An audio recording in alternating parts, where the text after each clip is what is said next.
home in peace.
Good afternoon. My name is Americo Mancini, a journalist of Radio Rai.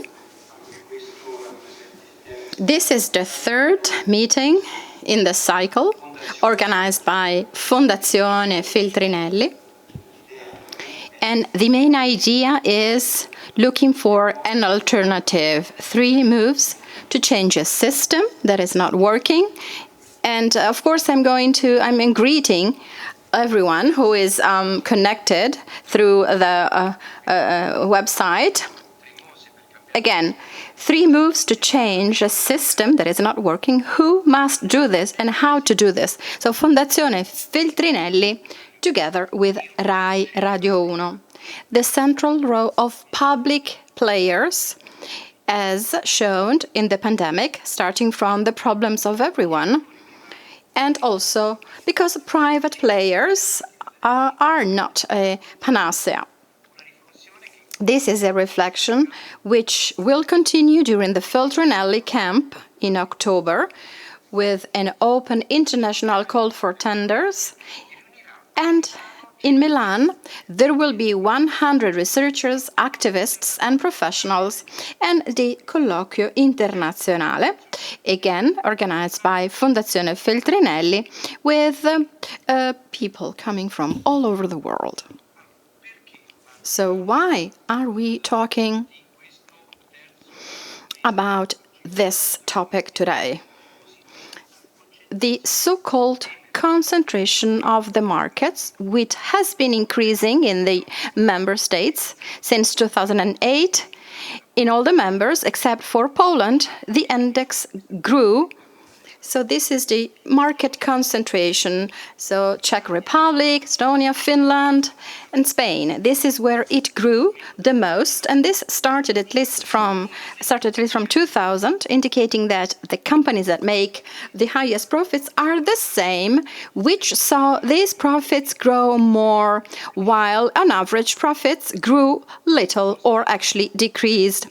Postal services, airplanes, telecommunications, and ship naval transports. These are the markets with the highest concentration in the European Union. For example, in Germany, the 10 main operators control 90% of the market, and the relationship between market regulation and quality of democracy has its plastic representation in media concentration, many times in the hands of owners which have interest in other sectors. In Italy, with the acquisition of the Gedi Group by Agnelli, now controls 2 national newspapers, La Stampa e Repubblica, 3 national newspapers online, including Huffington Post, 9 local newspapers, 10 magazines, including Espresso and Micromega, National Geographic, and 3 national radios, including Radio Capital and Radio DJ. So this is the situation that we have now described. Now, in order to enrich, in order to better define this topic that I have simply summarized, we have these guests. First of all, Professor Daron Acemoglu, professor in the MIT in Boston. Greetings to you. He is one of the most cited economists. He has received many degrees ad honorem, and including the John Bates Clark Medal in 2005. And then he wrote things like Economic Origins of Dictatorship and Democracy. They were very successful and stimulated many academic reflections. And in his recent volume, Dinero Corridor, in his recent work, he analyzed the difficult but necessary balance between the state and the market. Good afternoon again, Professor.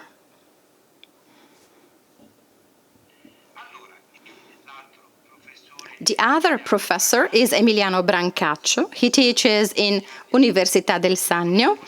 And in the last years, he debated with representatives of Italian and international institutions, including Olivier Blanchard.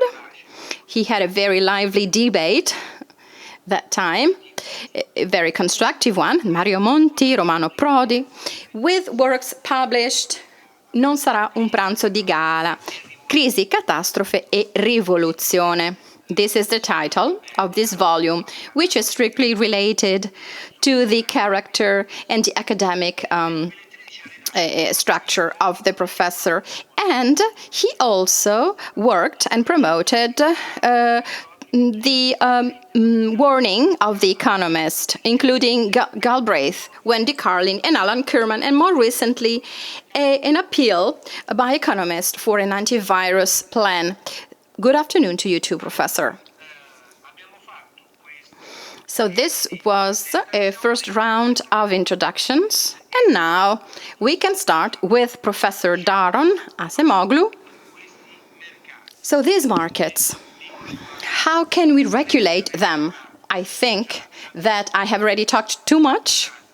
So we are radio speakers, so we are not used to speak too much. So I really would like to leave the floor to you, Professor.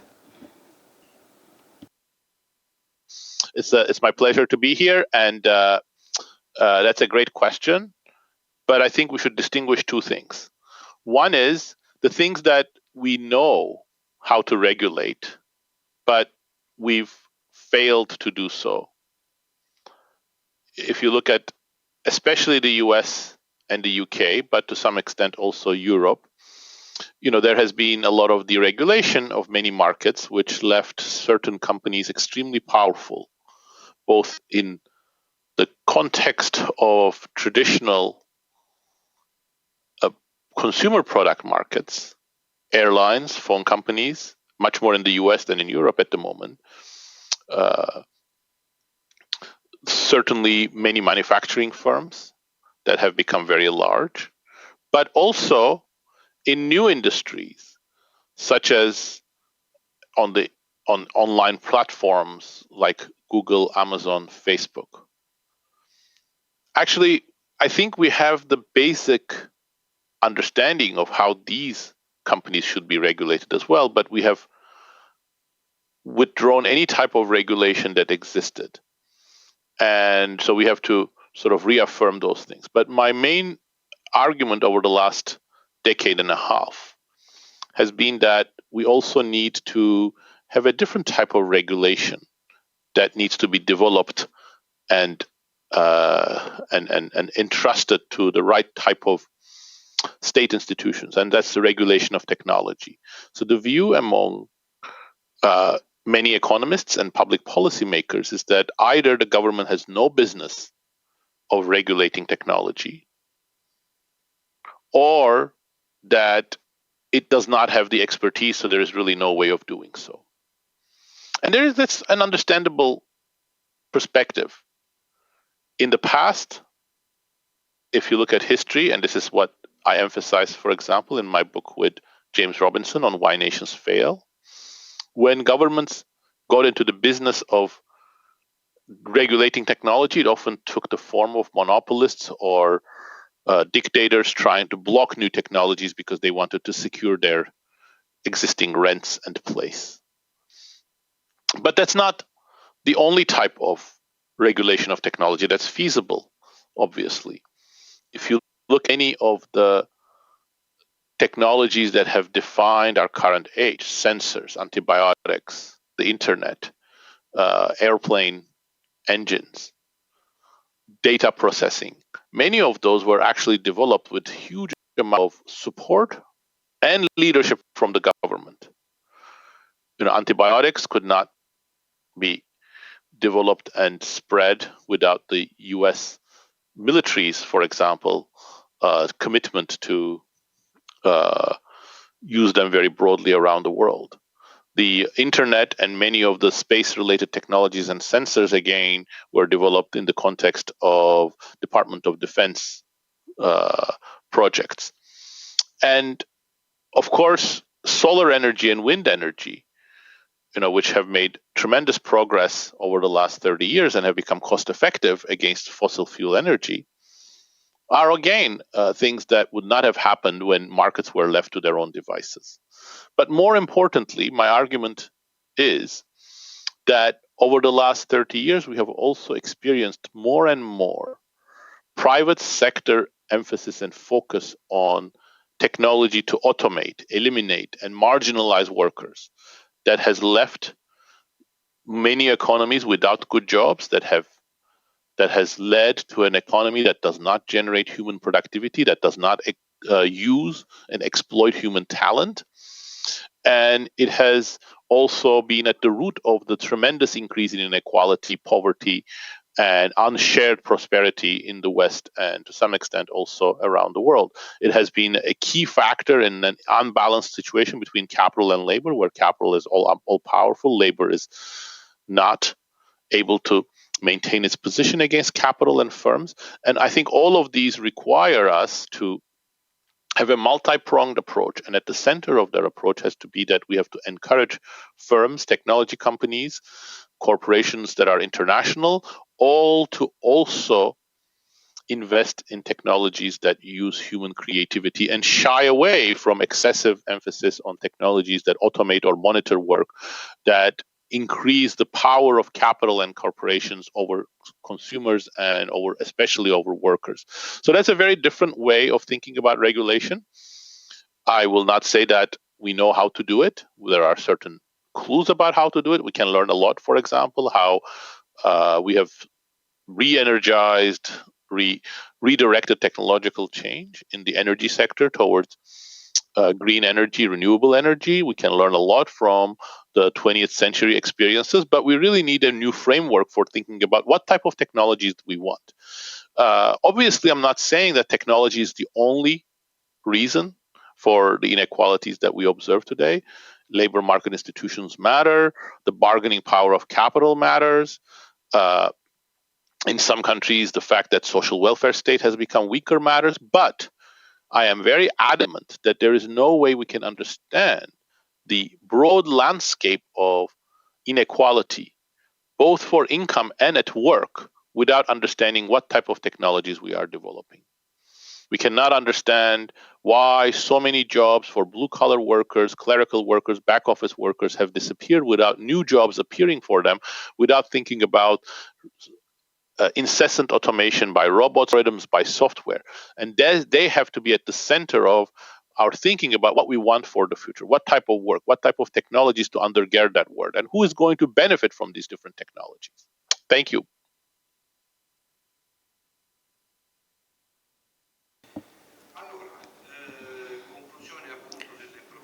The conclusion by Professor Acemoglu. So how can we use this technology? The market left to itself cannot be the panacea, and COVID showed, COVID showed that the market and the myth of laissez-faire is not the only way that can be followed. And so this is the insight from Professor Acemoglu. And I think that Professor Brancaccio will want to be more articulated compared to the summary that I made before. Well, first of all, I would like to give my greetings to Professor Acemoglu once again, and also my greetings to Americo Mancini. And I also would like to thank Fondazione Feltrinelli for this invitation. So from the presentation here, I read that the objective of this cycle is taming neoliberal globalization. Well, maybe someone could object that this objective has now been overcome by the events. Because now the ideology of neoliberal globalization is now under a crisis, and state intervention in economy is a bit more widespread, that lately the markets are a bit more segmented and maybe regulated. So somebody could object, saying that now laissez-faire is in the past, and that we are now in a new phase. And yes, this could be true. Something could be true in this, because the great recessions in 2008 and 2020 changed the world situation compared to the new liberal power after the collapse of the Soviet Union. But before saying that the laissez-faire ideology is dead, well, before doing that, I think, we should be cautious, because at least in some sectors, in some areas, the liberal doctrine is still very powerful and present, for example, in the labor market.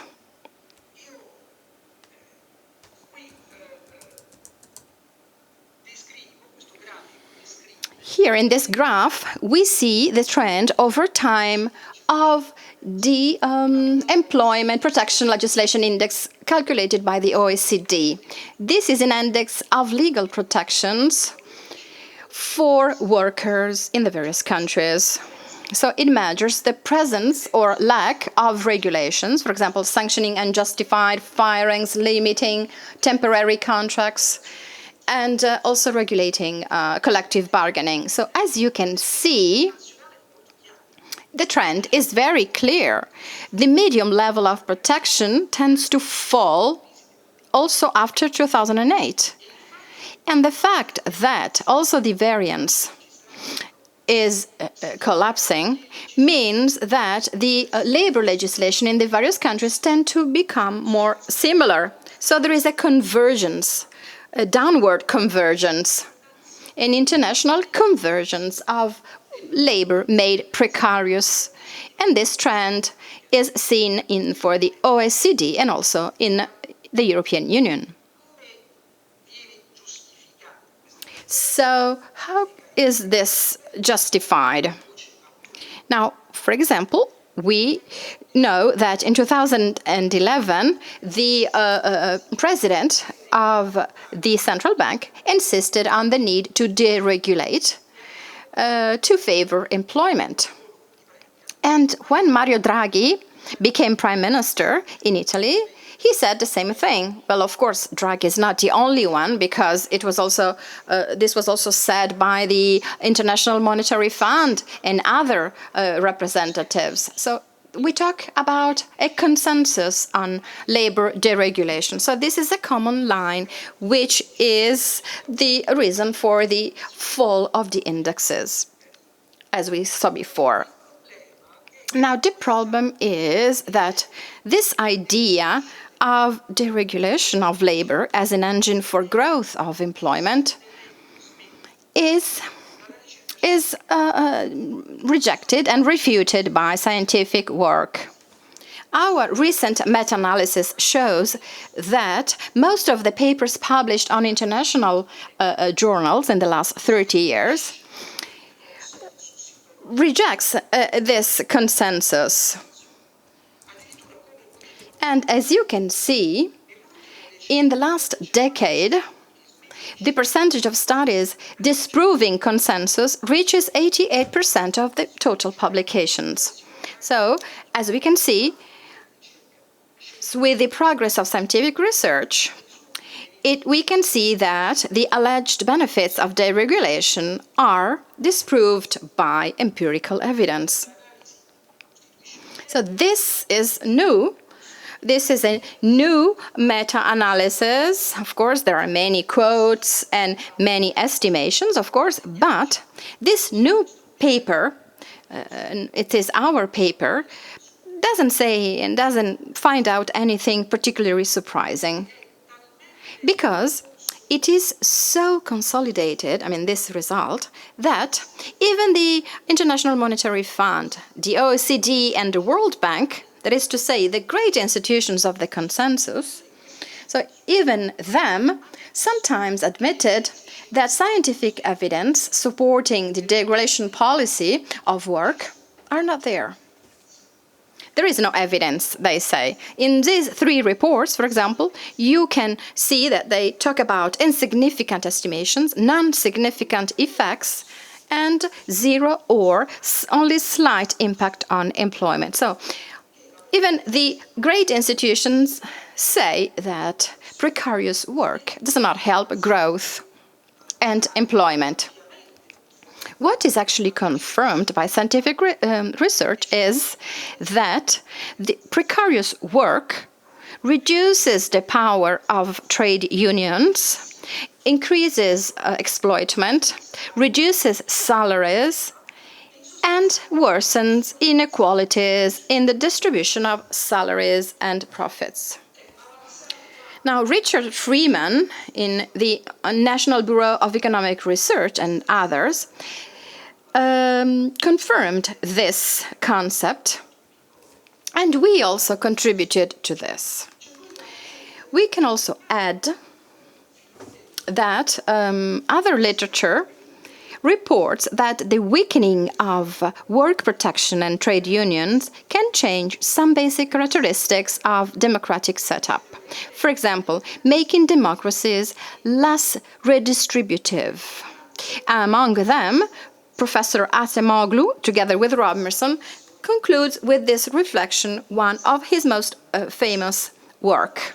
So, against the opinion of the consensus in these years, scientific evidence indicates that the strong trend to deregulation in labor has not produced the expected benefits in terms of growth and employment. Actually, it damaged the working class and also democratic institutions. Now, about the relationships between deregulation, economy, and democracy, there is also another trend, which has important correlations with work deregulation, which I think deserves attention. Thomas Piketty said that in deregulated capitalism, the rate of capital return is on average higher than the growth rate of income, and the consequence is a worsening of social inequalities that Piketty sees in the increase of the national income that goes to the 1% of the richest. So this worsening is so big, according to Piketty, that it is a concrete threat for democracy. Now, this idea expressed by Piketty has been criticized by some, but others have praised them, like Robert Solow. Now, Professor Acemoglu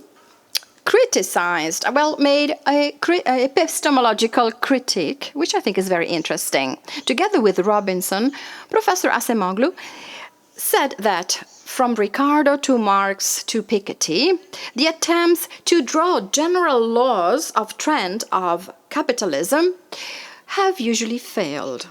That is to say, looking for general laws for trend is a noble exercise, but not really useful because it does not give results from a scientific point of view.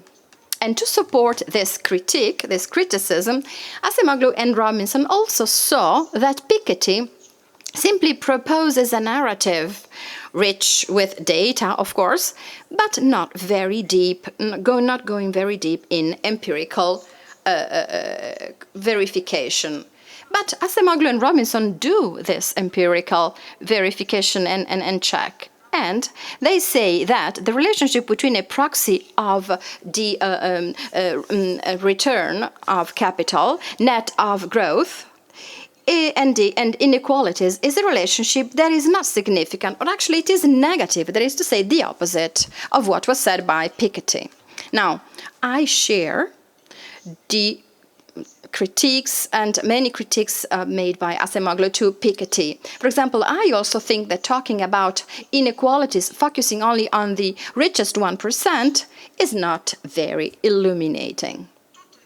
Yet, as you can see here, we have replicated the test by Acemoglu and Robinson with the same data, updated to 2019, and we have seen that now, taking away the estimations from effects of trend and making the estimations of each single temporal lag, Piketty's concept, according to which an increase in capital return compared to growth has a positive correlation to disequality. In this case, this concept is confirmed, actually. Now, this is just a counterexample. The debate is still open and cannot be concluded with these exercises, which are actually very simple. And I think that Professor Acemoglu agrees with me with this. But actually, what I'm interested in here is not, well, I'm not interested in defending or attacking Piketty. I'm interested in something more general, something that is epistemological.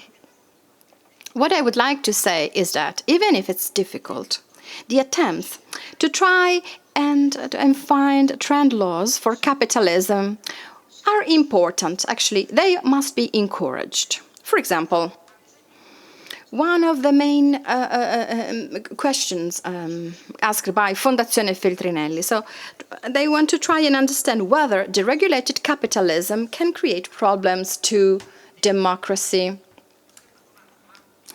This is a complicated and wide issue, but it is also urgent. Now, to try and face this, we can use a trend law, one that is the least studied, yet probably the most important Marxist trend. The trend of centralization of capitals in fewer and fewer hands. That is to say, the trend of expropriation of capitalist by the capitalist, or like Bruegel said, big fish eating small fish. Sometimes this law, Marxist law, is interpreted in the sense of the increase in the monopolization of markets by bigger and bigger companies. This, for example, was the interpretation by Acemoglu and Robinson and Paul de Groot and others. And these authoritative researchers said that Marx was wrong because monopolization doesn't seem to take place. But actually, the question is still very open. Recently, as you can see, also the International Monetary Fund insisted on a global trend in the growth of markups and monopolization of markets by few big companies. And the fund also reported that this trend is bound to increase after the pandemic. Anyways, what we need to focus on is that monopolization of the market is a, let's say, limited way to analyze Marxist centralization, because actually the law by Marx does not consider the market power. Actually, it focuses on centralization in few hands of control of capital. And this is different. And for many years, it was also difficult to calculate. Now, together with some colleagues, we recently worked on a first accurate measure of centralization calculated in terms of network analysis. We call it network control, and we compare it with various macroeconomic dynamics and economic policy dynamics. So we see this. First of all, the control packets of 80% of the world share capital are in the hands of less than 2% of world shareholders. This is seen also in single areas and single countries. Second, this club of great capitalists tends to be reduced even more during the economic crisis. So in 2000, 2007 and 8, it reduced by a further 20%. And this group of great capitalists is reduced based on the difference between interest rate and growth rate. And this is confirmed by the European Union and the OECD. And lastly, we're also seeing that this trend towards centralization of capitals is correlated with some indicators of deterioration of the democratic texture, including the so-called democracy metrics.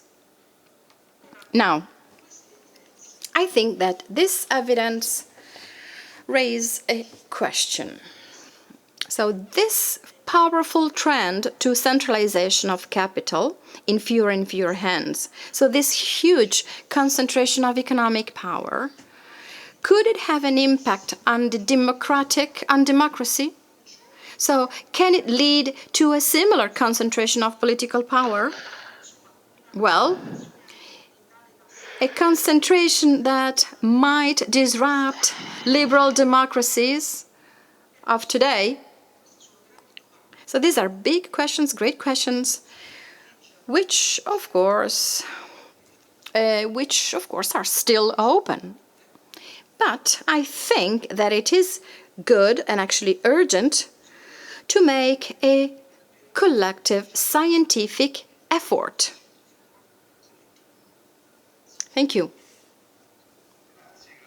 Thank you to Professor Brancaccio. So we have we have now concluded the first part of our third meeting in this cycle. Well, the role of technology on one side, and on the other side, Professor Brancaccio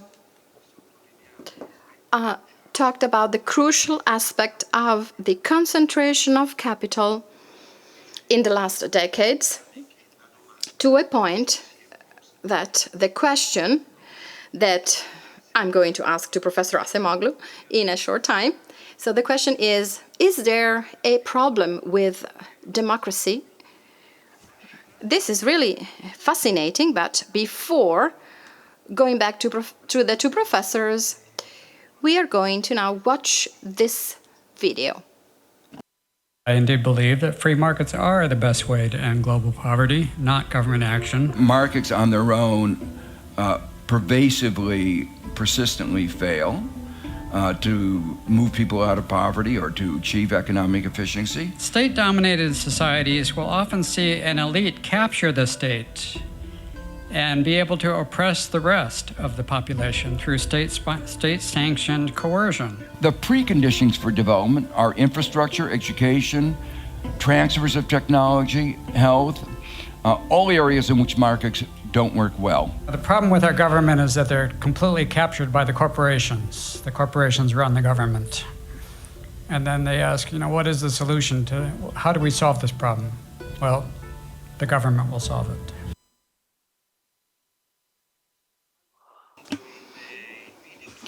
So the video, let's come back to us and to Professor Acemoglu. In the video, we saw the Nobel Prize Stiglitz.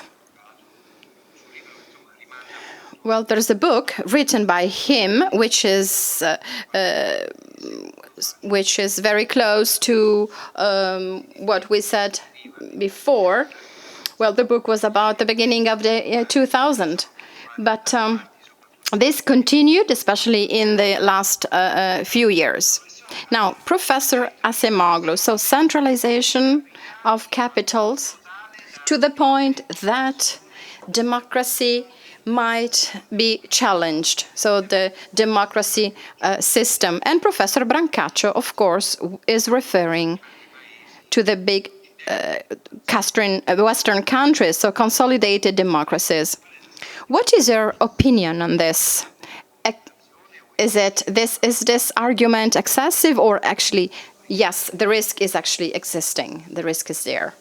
What do you think? Oh, I think there is no doubt that democracy is under siege, and it is at a dangerous point. But I think it's useful to step back for a second. And I think Emiliano did something very good at the beginning of his talk. He emphasized the importance of the epistemological aspects of this question. And you can use that term, which I like, or you can use the word counterfactual. We cannot resolve the questions that I'm talking about, Emiliano is talking about, Joe Stiglitz and Bill Easterly are talking about, just by looking at what has happened. We have to think about why what has happened and what the alternatives were. So look at the arguments here. I want to go back to 3 arguments, one made by Emiliano, one made by Joe, one made by Bill Easterly. Emiliano is rightly saying, look, corporations have become all dominant. Amazon, Google, Facebook. Google today is as large as any company has ever been in the history of humanity, and is as large a share of US GDP as any company has ever been, even though it employs 80,000 workers. So if you want to talk about centralization, monopoly of sorts, social power being in the hands of one company, technology's future being in the hands of a few companies, of course, the current data says that's a concern. Joe says, look, markets have failed. I mean, how can we disagree with that when you look at Kenya, Nigeria, Egypt, Myanmar? Some of those economies, you can say, if you're Bill Easterly, weren't, pure market economies. In Myanmar, the government, the military, controls all the markets and is engaged in all sorts of illicit mafia state activities. But still, this is an economy where people trade. There are companies that make profits, and poverty, discrimination, everything is widespread. And you look at Bill Easterly, and he says, look, in places where the government is playing more of a role, it often enriches connected firms. Again, completely correct. All of these are correct. But the problem with all 3 of these arguments is that they are looking at practices, and from bad practices, they are generalizing to what is feasible. So they are saying, because we have failed and we have achieved really bad outcomes in development, in the case of Joe Stiglitz, in the case of government intervention in developing countries, perhaps in developed countries in the case of Bill Easterly, in the case of what has happened, the current deregulated environment where companies have been so powerful and the government regulation completely absent in the case of Emiliano, they're saying this is the only way it can be. And my whole argument is that that's not right. What we are seeing is a failure of institutions, vision, technology, regulation. And there are much better things we can do. So yes, I disagree, and I agree with Emiliano. The current situation is terrible, but I disagree, and that's exactly the point, as Emiliano himself identified, of the paper that I wrote with Jim Robinson on the rise and decline of the general laws of capitalism, is that there aren't general laws of capitalism. It really depends on who holds power, and that depends on institutions. There is no necessity that capitalists or the big firms are going to be the only powerful actors. There can be countervailing power centers, which is the way that James Galbraith called it, or we can call it the social democratic welfare state, which is how the Nordic countries developed it starting in the 1930s, and following the Beveridge Report, many other European countries developed it, creating a huge amount of regulatory forbearance to deal with these issues in the right way. Not perfectly, but in a better way than these companies themselves would have been able to. So Joe Stiglitz is, of course, right. Have failed in many developing countries. But again, that doesn't mean that the solution has to be non-markets. And I don't think Joe is exactly saying that anyway. But it says, markets, of course, need to be embedded in a set of social institutions and regulatory institutions. Those more from the left would recognize that as what Karl Polanyi had emphasized, but he was, of course, completely correct that you cannot think of markets without the set of both coercive, regulatory, and persuasive tools that governments use in order to support the markets. What types of markets? And that, again, meets with the arguments that Bill Easterly is making. He's saying, look, when governments have intervened, most of the time, I don't know whether he says most of the times or all of the time, it wasn't clear to me, but let's say most of the time, that's actually helped large corporations. Again, he's right, but he's wrong if he thinks that that's the law. So the view that I try to develop in several writings, and most importantly, perhaps in the new book that I have with Jim Robinson, The Narrow Corridor, is that you need those sorts of countervailing powers coming from democracy, societies, organizations, civil society, together with states' capacity, each checking the other. The state needs to check corporations.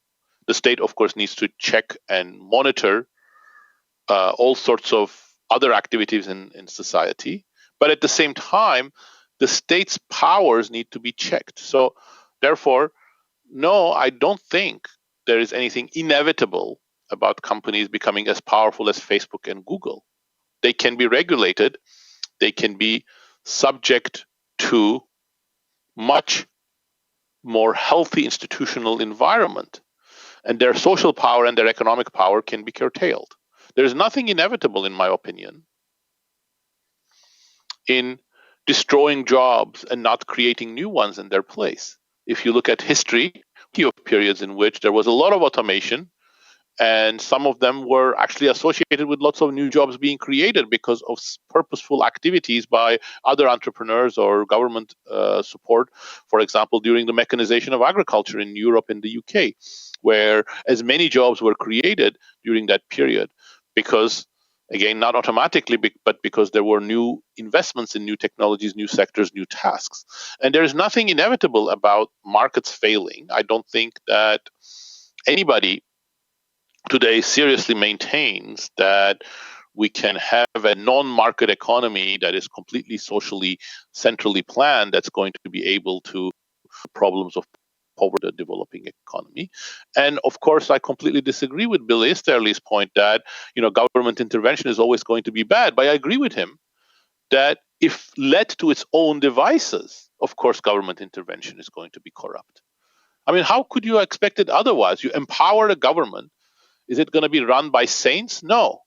The only way that we can make sure that government intervention actually gives better outcomes is that we monitor the government even more than the government monitors the markets. And that's why democracy is critical. We have no other way of regulating the government. Our aristocracy, oligarchy, of course, don't work as a regulatory method for the state because you're asking the aristocrats and the oligarchs to regulate themselves. They've never done that. So the only way is for regular people, citizens at the voting booth, in civil society organizations, via media, via protests, to get up and keep government officials accountable. And when you can do that, when that can be done successfully, then we can hope to break what Bill Easterly identified as a problem, which is that these governments can intervene and try to solve the problems, including the direction of technological change, including the excessive power of corporations, including market failures when it comes to infrastructure and education. And they can do that with minimal amount of corruption because we are monitoring them. And don't underestimate, in my opinion, the power of civil society. Americo can completely right. We are going through a democratic crisis. In my opinion, this is the weakest and most unhealthy that democracy in the Western world has been for at least 60, 70 years. But even in this period, look, today, I cannot turn on the radio or listen to a podcast in the US. I don't know how it is in Europe. But I cannot do it without hearing either Facebook saying, we are all for internet regulation, or ExxonMobil saying, We want to invest together with you in a green future and reduce fossil fuel emissions. Or Philip Morris saying, we want to make smoking history. What on earth is going on? Why are these companies, which were, merchants of death, destruction, and misinformation, are saying we are committed to a better future and eliminating our own business model? Because even in this weakest hour of democracy, civil society has tremendous power. They feel under pressure because they recognize that even though democracy is getting weak, even though many people, parts of civil society are asleep, that there is a big backlash against them. They have to do something. Some of it is lip service. Of course, Facebook doesn't really want true regulation. Of course, Philip Morris doesn't want to make smoking history. But more and more, they're going to be pushed in that direction if we can if we can keep up the pressure. And that, again, tells me that democracy isn't dead. It just requires a more of a renewed effort to create that democratic ideal, because that's the only way we can make government work. And if we make government work, no, there are no general laws of capitalism that will take us to ruin. There are ways in which markets work, and there are ways in which markets malfunction. And with the right regulatory environment, we can try to move away from where markets malfunction towards where markets function better.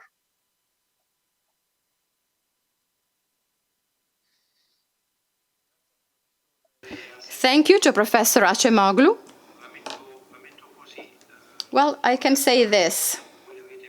You have talked about inequalities, and the weakest situation of inequalities in the US, but also other countries, was at the same time of the long wave of the New Deal by Roosevelt. So, to Professor Brancaccio, based on what Professor Acemoglu said about Philip Morris, now, the great speech in March 1968 by Bob Kennedy, when he said that the GDP welfare does not depend only on economic issues, but it must measure the soul of people.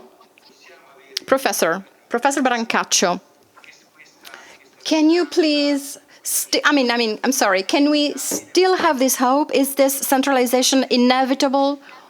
Or can civil society monitor and exert pressure? Is it actually there? We are all entitled to hope. Of course, we're also entitled to know even before hope.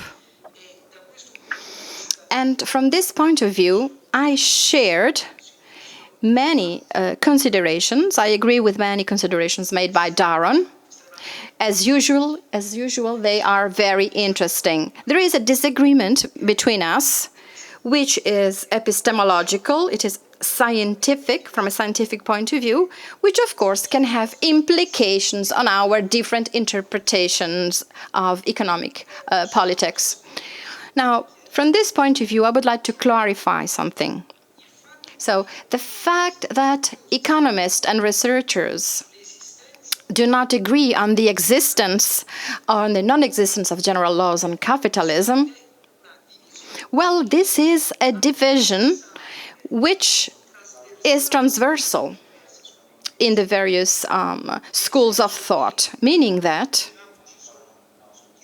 some researchers, some scholars, for example, don't really believe in trend laws, but others, mainstream scholars, actually do believe and want to look for trend laws. Professor Acemoglu is one of the most quoted economists in the world. And, we belong to two different schools of thought. But the matter of trend laws is transversal.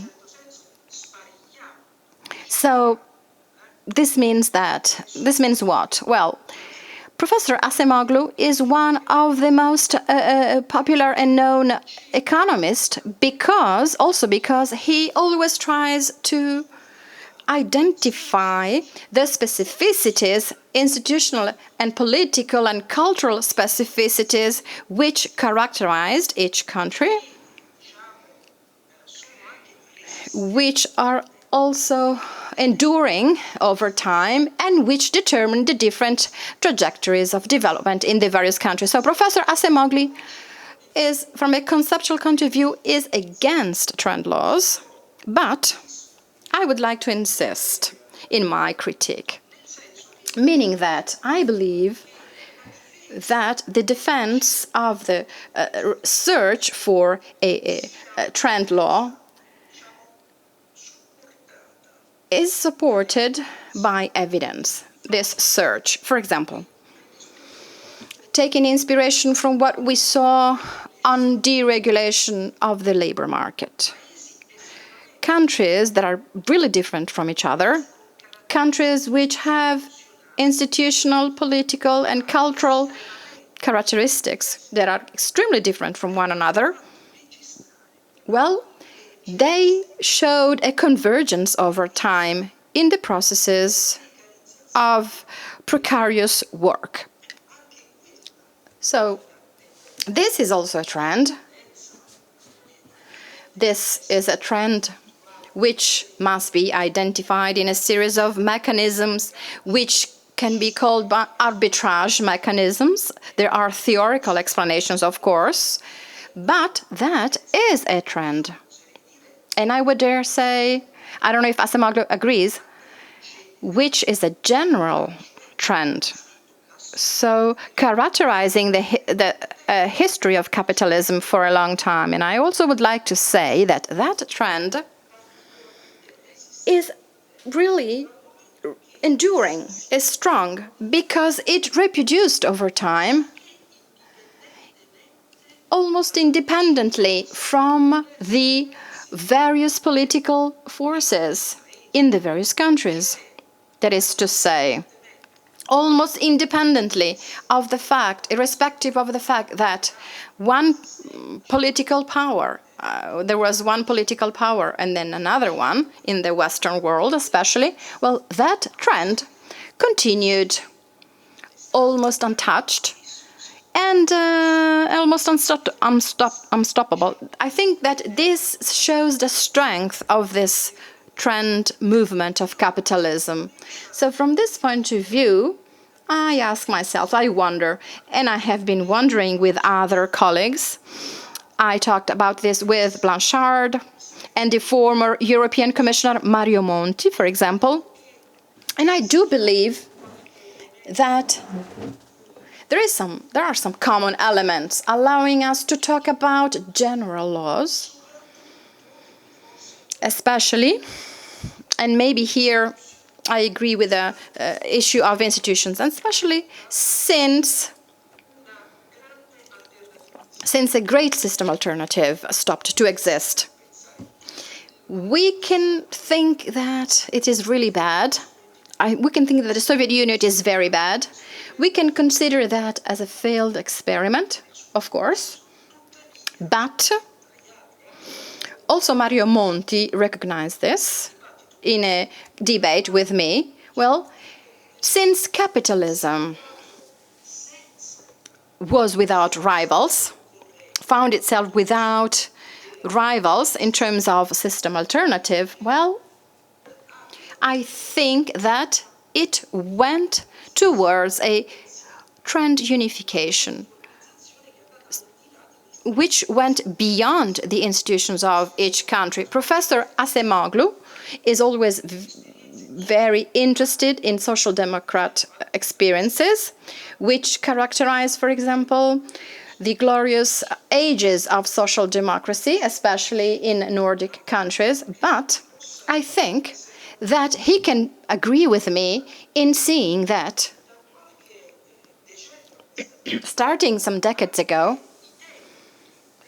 also the temples of social democracy, for example, the Nordic countries, are now experiencing a crisis. And today, it is difficult to identify real social democracies, at least in the way we consider them before. And I suspect that this crisis of social democracy is the correlate of the crisis. So I don't want everyone to agree with me, But I'm just going to give some insight, just an idea for further reflection. I know enough from what Emiliano said because I agree about some parts of it from the beginning. So, yes, Emiliano, I agree that social democracy today is in crisis. And I also agree that that is partly, but not wholly, due to the collapse of Soviet Union. I think there was already a big ideological challenge to social democracy that started in the 1970s. Friedman and Hayek's ideas gaining ground. Thatcher-Reagan revolution, those predate the Soviet collapse. But I think the fall of Berlin Wall did really accelerate all of these things. First of all, social democracy has been always most successful when it was recognized, not just by workers, but also by business people as a way of bringing stability and protecting the system from worse alternatives. So I don't think it is a coincidence that the most successful social democratic experiments, such as the ones in the Nordic countries or the one that started with report in the UK, were spearheaded by social democratic parties that were from the left, but were clearly very non-Marxist. So they were viewed as an alternative to the more extreme Marxist communist left, the Comintern members and so on. That, of course, disappeared with the collapse of the Soviet Union. And relatedly, there was hubris on the side of the free market advocates that now that the Soviet Union has collapsed, we can go all in with free markets. But it is also true, in my opinion, Emiliano, that social democracy is in crisis because it did not generate the right type of new agenda. So Democrats, with Blair in the UK, Clinton, Obama in the US, and you can fill in the details for Italy, have signed up to the view that, we had to go all in for unfettered globalization, let the markets work, and perhaps later redistribute, but that redistribution was very weak. They also went in with the more free market types that we should deregulate markets and we should not fear monopolies, because monopolies were supposed to bring, lower prices, such as Amazon and Microsoft and Google and so on. So I think around the same time as the essence of social democracy was being challenged, I think social democracy itself also sort of converged on many things with more free market, laissez-faire ideology.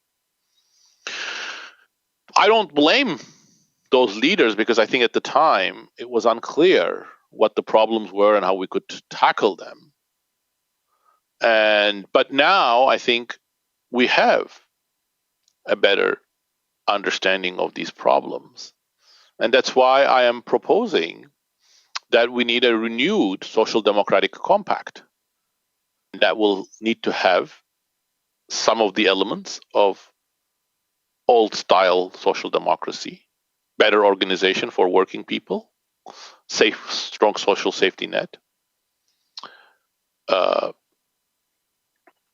means of fiscal redistribution, but much more importantly, in my opinion, I think there are limits to fiscal redistribution, tax-based redistribution, means of creating wage gains for workers. So, for example, trade unions and social democratic parties in the Nordic countries, in my opinion, have been much more successful when they negotiated and made arrangements that increased wages and via that channel also encouraged investment by firms. The new element of this compact, in my opinion, will have to be exactly how we're going to redirect technological change away from automation, away from control of data and end of privacy by corporations and governments, how we are going to restructure work, how we are going to empower workers, but also empower citizens so that they are not, misled by misinformation on these platforms and put into filter bubbles or echo chambers, but they are part of a discourse, because as I emphasized in my previous, it is critical for discourse to part of it. Now, do it's easy? Absolutely not. So if the question is, can markets be effortlessly or near effortlessly be regulated? I think Emiliano and I would probably agree, no, this cannot be done effortlessly. It's a difficult task. I think where the disagreement is that I think, although it is difficult, it is quite feasible. Imagine that instead of the year 2021, you are in the year 1821 in Manchester or London. You would be looking at a society that looks very dystopian. The Industrial Revolution is now visible. Machines are spreading everywhere, textile machines. But what they're doing is replacing workers. Skilled artisans in weaving or spinning are out of job. More and more women and children are being shafted into factories under horrible conditions. Life expectancy is extremely low for workers who are now concentrated in unhealthy cities. Repression is growing. Real wages haven't grown since the middle of the 18th century. There doesn't seem like there is going to be any new work that's of high quality, like what skilled are able to earn. It looks completely hopeless in many respects. Poor laws that were the basic method for protecting people from against extreme poverty in Britain are dismantled. There's no education for people from low income. Labor coercion, still enshrined in things like the masters and servants law, has become stronger now, started being spread away from agriculture and homework to factory work. This looks like terrible, much more terrible than the situation to where we are in today in 200 years. But then look at the UK in 50 years' time. It looks completely different. Not utopic, not an egalitarian society, still it has aristocracy, but wages have started working, lots of new jobs have come out, factory conditions have improved thanks to trade unions that enshrine worker rights. Women and children are taken from the grasps of the employers, with children are back to school, with public schooling is growing. The government bureaucracy has become much more meritocratic, much more regulatory over this course. The most unhealthy parts of the cities have started being cleaned up. How did we achieve that? It wasn't the aristocracy that achieved it. It wasn't the market, the unfettered market by itself that achieved it. But it was a combination of institutional reforms. First, starting in 1982 with the First Reform Act, Britain started a long, painful process of democratization where more and more people started getting the vote. As they got the vote, that changed the balance of power, that really enabled things like overt repression by employers being made impossible, both in workplaces and more generally. It wasn't because the British aristocrats or the British upper classes were more enlightened. The first time that people in Manchester right after the Waterloo victory, went on the streets to demand more rights. Soldiers were sent on them, and dozens of them were killed, which came to be known as the Waterloo Massacre. Why did the British upper classes withdraw from that? Why didn't they send more soldiers to kill more protesters? Because led by the Manchester Guardian, which later became the Guardian newspaper, civil society and media relentlessly showed how badly the soldiers had behaved against peaceful protesters. And civil society started taking an attitude. So it became unacceptable for soldiers to be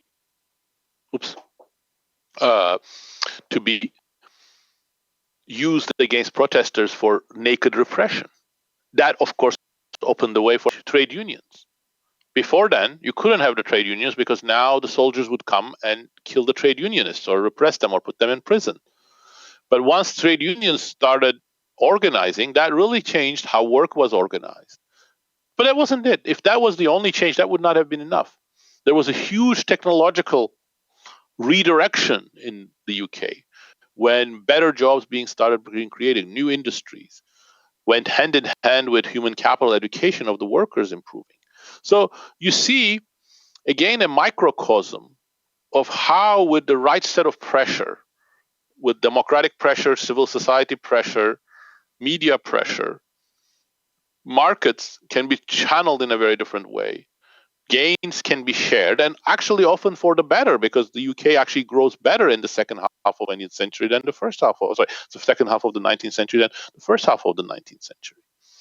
So again, I can multiply these examples from the US, from continental Europe, but in all cases, there are democratic civil society responses to inequities when things go really badly wrong that can make us correct our course. But there, I come back to my last sentence. But if you're going to hope that, you better also hope that democracy works. Because as Americo said, and I completely agree, democracy is in crisis. If democracy collapses, then you can wave goodbye to all of these things. Then I would agree with Emiliano. Okay, we're going down to the hellhole.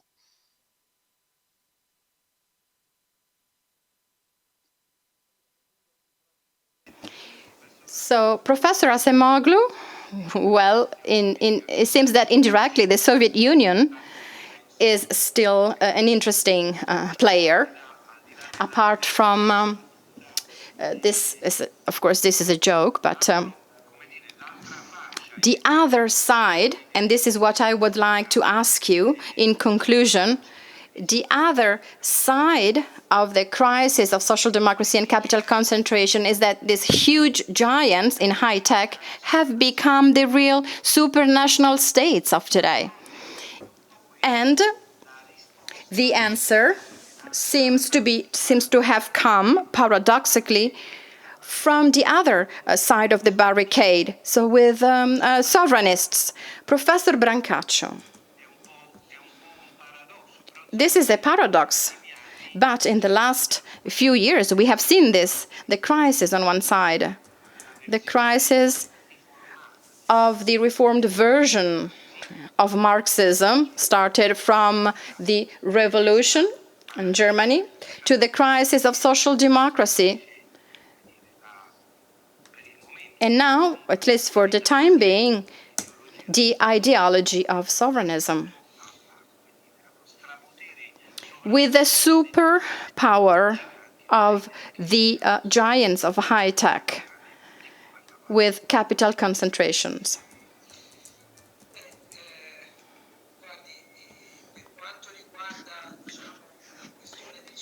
As for this,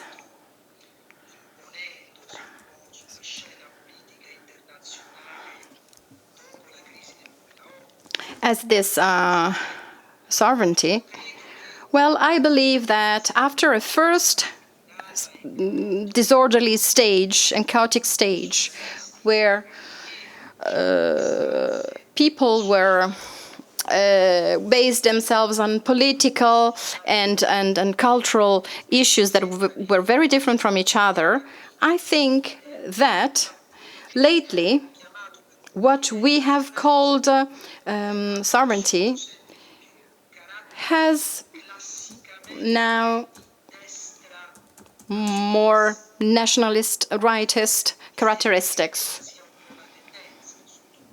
This is the trend, I think. And I always say that these forces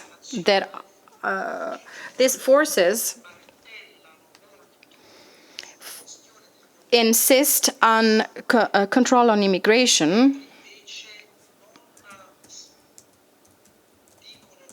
but say nothing on the control of international movements of capital.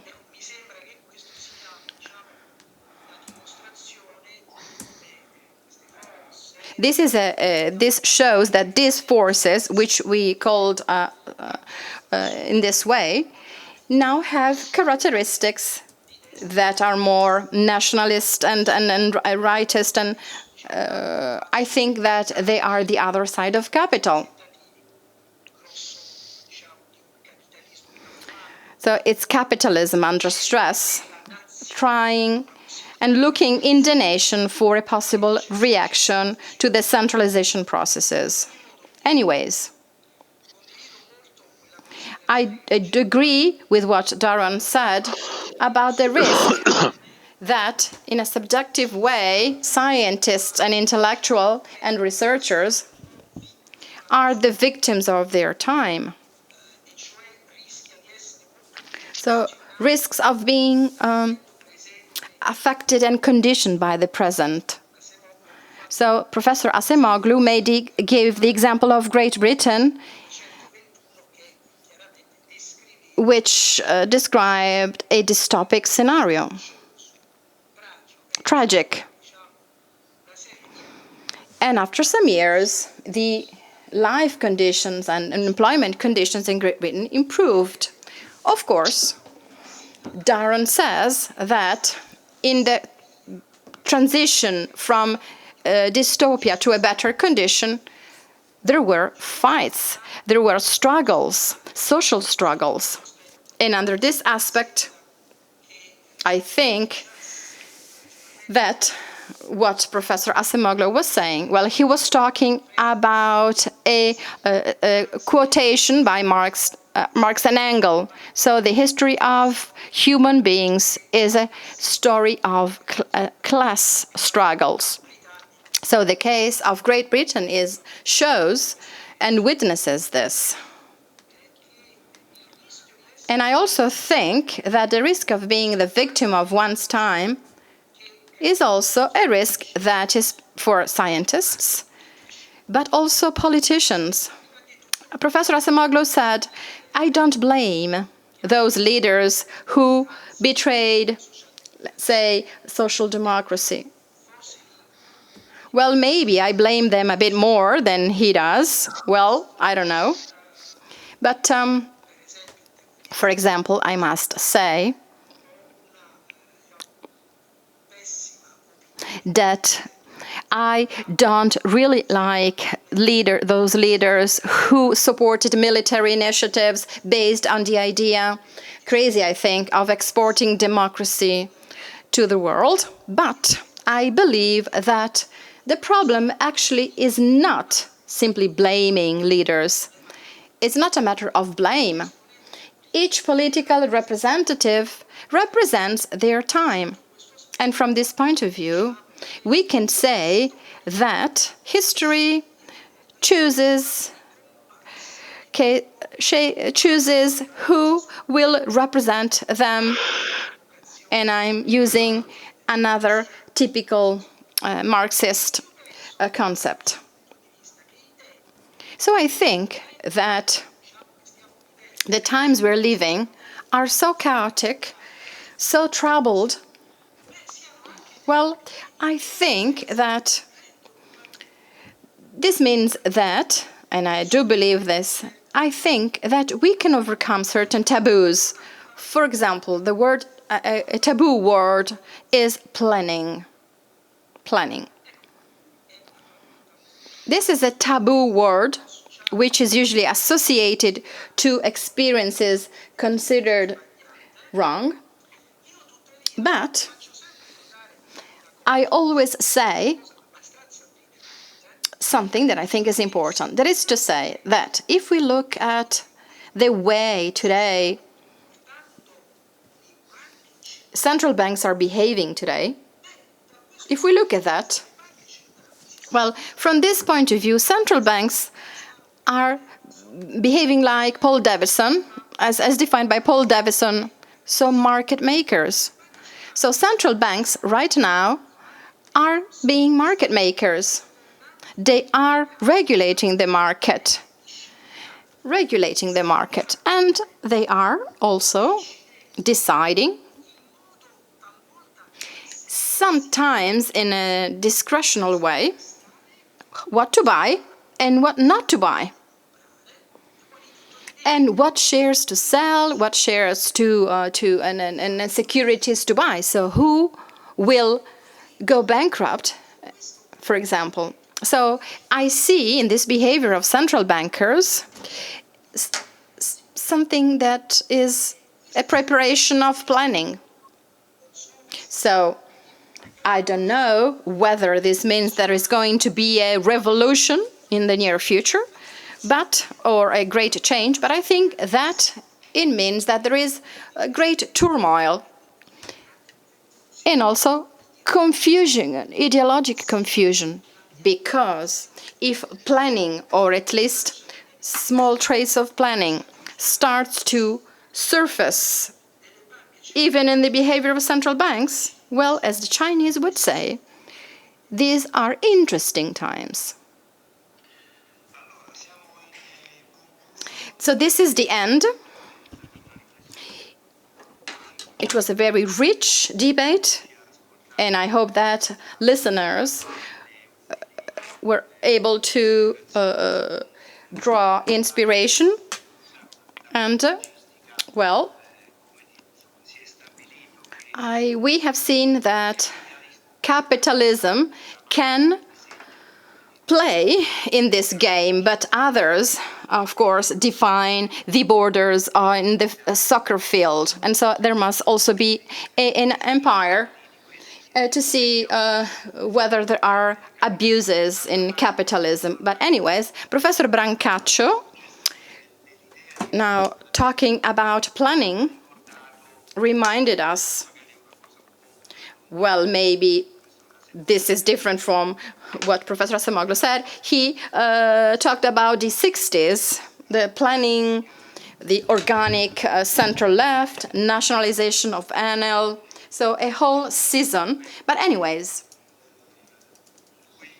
those years can still teach us a lot. And again, the situation is moving, and there is not only one idea of trend, as you both said it,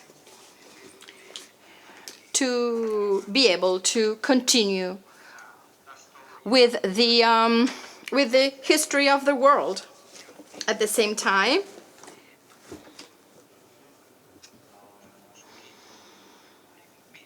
by quoting what somebody says in the 60s, Giorgio Ruffolo, with his book, he said that capitalism is not going to last very long. Well, this is the very end today. Well, I wanted to to give you some ideas and about the books of our speakers, Acemoglu and Robinson. In Italian, the titles here are in Italian, apart from the first one. And then again, Perché le nazioni falliscono, Why Nations Fail, and the same authors, The Narrow Corridor, and in Italian, Come le nazioni possono essere libere. And then Professor Brancaccio, Anti-Blanchard. Blanchard was mainstream, and then in the last few years, he discovered many of the ideas which were talked about today. So a compared approach to the study of macroeconomics, again by Professor Brancaccio.